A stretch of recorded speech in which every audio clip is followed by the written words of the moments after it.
So we get together the Seder, and we go through so many different things on the Seder night.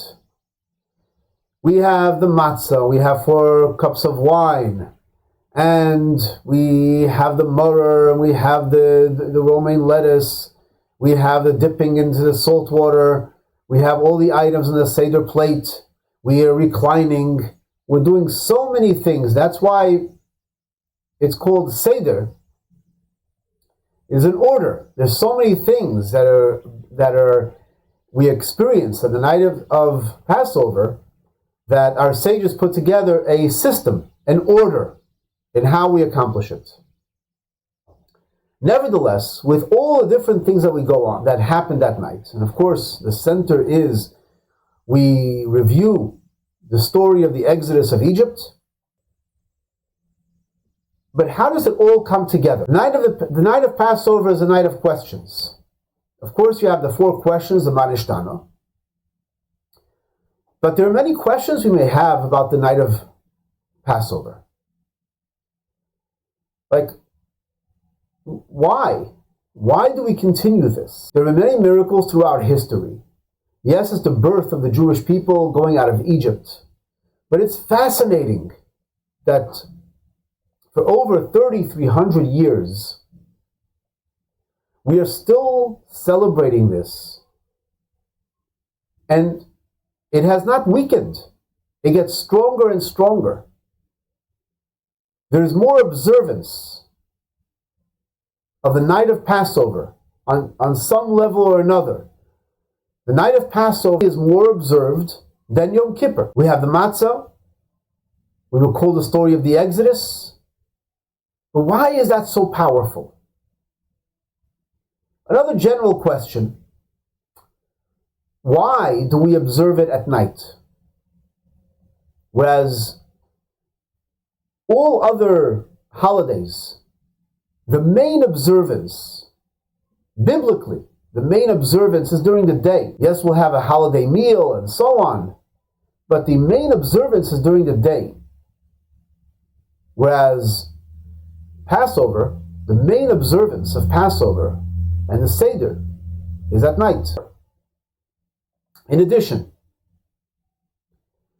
at the very end of the first section of the Haggadah, we make a declaration, we make a statement. We say that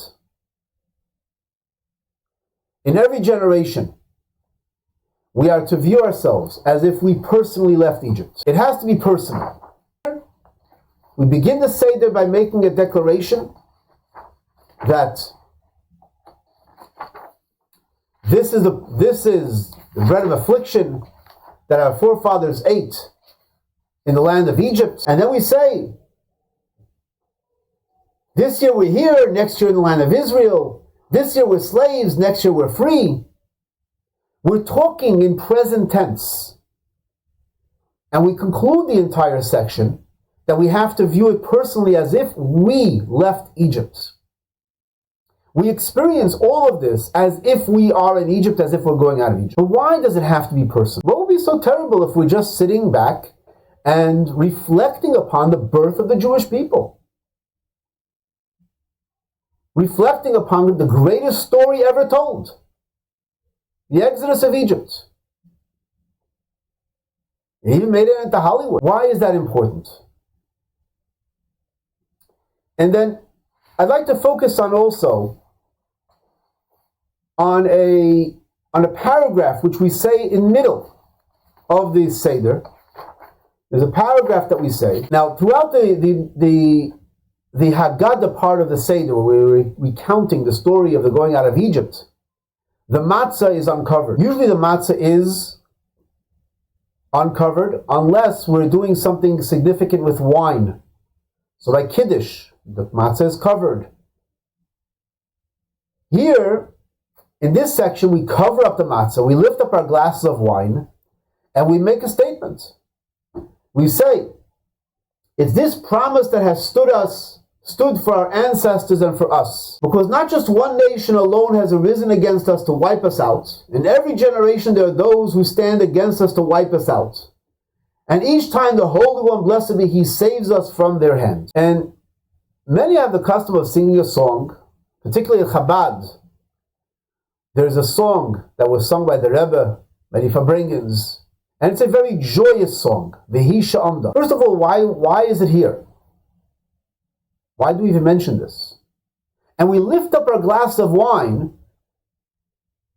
The lifting of a glass of wine is as if we're making a toast. We are making a toast. Let's all lift up our glasses and we celebrate this statement. Why are we celebrating this statement? And why do we sing this joyous song? It makes sense if we were to sing this song to a tune, maybe of Tisha B'Av. But why is it even here? Why? We're celebrating. Why dampen the celebration? And if you want to say, maybe, okay, not only did the Egyptians want to get rid of us, but every generation they wanted to get rid of us. They tried to kill us, we won, let's eat. But we're not eating here. We're not eating here yet. Why is this important? So, there's an insight from the Rebbe about the entirety of the Haggadah. How everything flows together. All of the Haggadah, all of the Seder, is one theme. That one theme is freedom, redemption. It began with our ancestors going out of Egypt. And that was the birth of the Jewish people. With that we received the Torah. With that we became God's chosen people to be a light unto the nations. And beginning a mission of bringing this world to perfection. Bringing this world to the finish line. A world of Mashiach. That is the goal, that is the objective. So we celebrate redemption. That is the theme of Pesach. It began going out of Egypt. But that was only the beginning, which also answers a question a child may have. Why are we celebrating going out of Egypt today? Today, we're still in exile. Today, we still suffer from those who want to annihilate us, those who want to wipe us out. So why do we still celebrate it? It makes sense when they went out of Egypt, we celebrate. But then we went into the exile, and then we were redeemed. Then we went into exile, and we're still in exile. So what's the purpose? So here comes the trajectory of everything. We celebrate going out of Egypt, we celebrate redemption. That was the launch of our mandate to bring this world into a world of Mashiach, which also answers another question. If whatever God does is complete and perfect, so when we were redeemed from going out of Egypt, how did we fall back into exile? The redemption should have been a complete redemption. So the answer is it was never intended to be a complete redemption, because again, we are partners with God. God started the process of us going out of Egypt. Now it's up to us to perfect this world. This is our goal. This is our objective. This is our mandate. That's why we celebrate this at night. We celebrate it at night in order to be cognizant that we are still in darkness. We are in darkness. The world is still in darkness. It's still in darkness that in every generation they want to wipe us out. There's darkness. But we still celebrate the going out of Egypt. Why? Because on the anniversary of redemption, we recall and we celebrate our mission And that mission is to perfect the world into a stage of the coming of Mashiach. We have 4 glasses of wine in order to reflect upon the 4 descriptions of redemption. V'hitzesi, I took you out. V'hitzalti, and I saved you. V'go'alti, and I redeemed you. V'lokachti, and I took you as a people. The 4 levels of redemption we celebrate with a glass of wine. We celebrate the process. We don't go, oy, oy, oy, we're in darkness. Because that is redemption. Redemption is when we realize that even though it's dark outside, even though it's dark in the world, that is not how we define ourselves. We define ourselves by our mission statement. And that mission statement is to illuminate that darkness, to bring redemption into the world.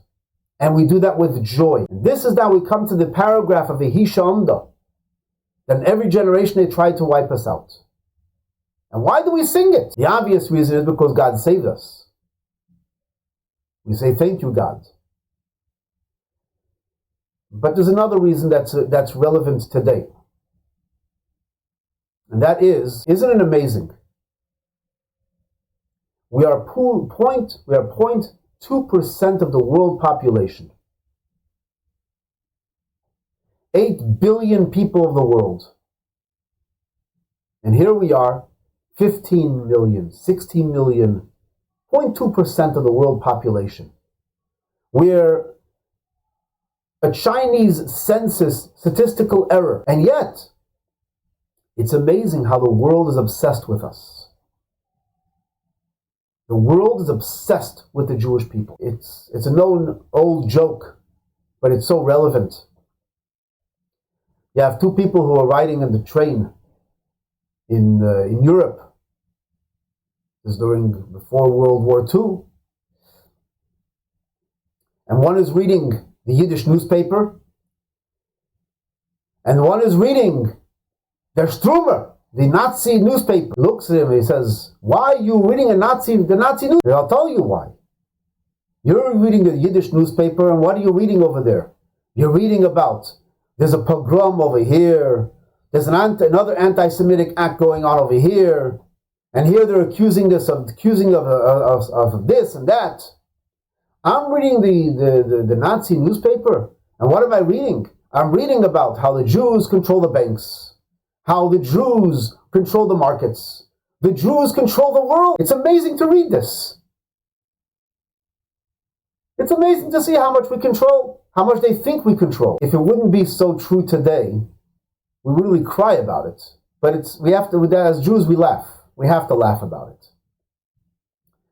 Because here we are, 0.2% of the world, and the world thinks we control everything. We control the media, we control the markets, we control Hollywood, we control the weather. We control everything. We have everything. Well, first of all, if that was true, why are there still missiles being fired at us? If we control everything, why are there still missiles? But anyway, it's comical. But the world is obsessed. Does it make any sense? Is it logical? Is it logical? Not only is it logical that there should be a people, which is the minority of the minority of minorities of the world throughout history, and we are still here. Where are all the ancient nations? Where are all the Canaanites? They're gone. Where's the Egyptian Empire? Gone. Where are the Babylonians? Where are the Romans? Where's the Greek Empire? Gone. All gone. All of these empires are gone. Philistines, gone. Am Yisrael Chai. Not only Am Yisrael Chai, the Jewish people still here, but the world is still obsessed with us. When I hear anti-Semitism, of course, anti-Semitism is painful. There's no question about it. But there's another side to anti-Semitism. And that if we can't laugh we can't survive. So the other way of looking at anti-Semitism is, and if I can coin a word, it's Jew-obsession, Jewish obsession. The world is obsessed with the Jewish people. And that's a reminder to us that we have a mission. And so here we lift up our glasses. This is the promise that has stood by our ancestors. That we are relevant. Not only are we existing, we are relevant to the world. The world is obsessed. There is resistance. If there is resistance, it means there's something we need to do. The resistance is that we have to fulfill our job to be a light unto the nations. And that is the theme of the Seder. The theme of the Seder night is, at night, we are sitting around the table, inspiring all of us, rededicating ourselves to the mission statement of bringing this world out of darkness to the finish line of a world of Mashiach. That's why at the end of the first part, we emphasize in every generation we are to view this as if we personally left Egypt. We have to make it personal. Don't have the time now to go through every single one, but if we're to go through every miracle that we've experienced, every miracle throughout the past 2.5 years, we can compose a Dayenu song, if not more, of every single miracle we've achieved, we've experienced. Of course, there's been tragedy, but to see this with open eyes, it's incredible. This year at the Seder table, it's a responsibility of every one of us to inspire all those around the Seder table. What we're experiencing today is no different than over 3,300 years ago. The relevance of who we are as the Jewish people to fulfill our mission, to fulfill our mandate. To be proud Jews.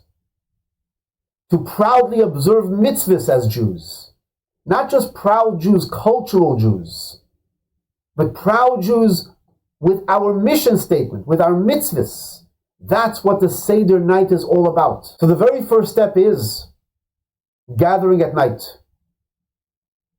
Making sure that we do not identify with the darkness. We recognize darkness, but that's when we fulfill our mission statement. And from there we go on to we have a joyous meal, and we go to the second part of the Seder where we open up the doors, and open up the door to Eliyahu Hanavi, to Elijah the prophet. We anticipate the coming of Mashiach. We anticipate a world of meaning and purpose, a world of respect for all people, a world where everyone recognizing the godliness in every single human being, and we all recognize the godliness in everything that exists. A world of Mashiach. And we continue singing and singing till the end of the Seder, and then we all declare with the 4 glass of wine, L'shana haba b'Yerushalayim, next year in Jerusalem. Now we poured a 5th cup of wine for Elijah, Eliyahu Hanavi, but we don't drink that cup. We don't drink that cup because we haven't yet tasted the coming of Mashiach yet. So if Mashiach doesn't come at the end of the Seder, we pour back the cup and we make a declaration that next year we'll be in Jerusalem. But this is the theme of the entire Seder night. It's not just a hodgepodge of all different things that we experience, that we reminisce, and we go back and we talk about. And it's like an encapsulation of Jewish nostalgia. It's our mission statement. So let's be inspired this Seder night. Let's recall the miracles, and most important, the miracle of the Jewish people. The miracle that Am Yisrael Chai. The miracle that we're living at times of redemption. times of change. And may it be fulfilled, the Lashon Haba Yerushalayim, that Lashon Haba Yerushalayim should be fulfilled in its entirety, that the world should transform from darkness to light with the coming of Mashiach.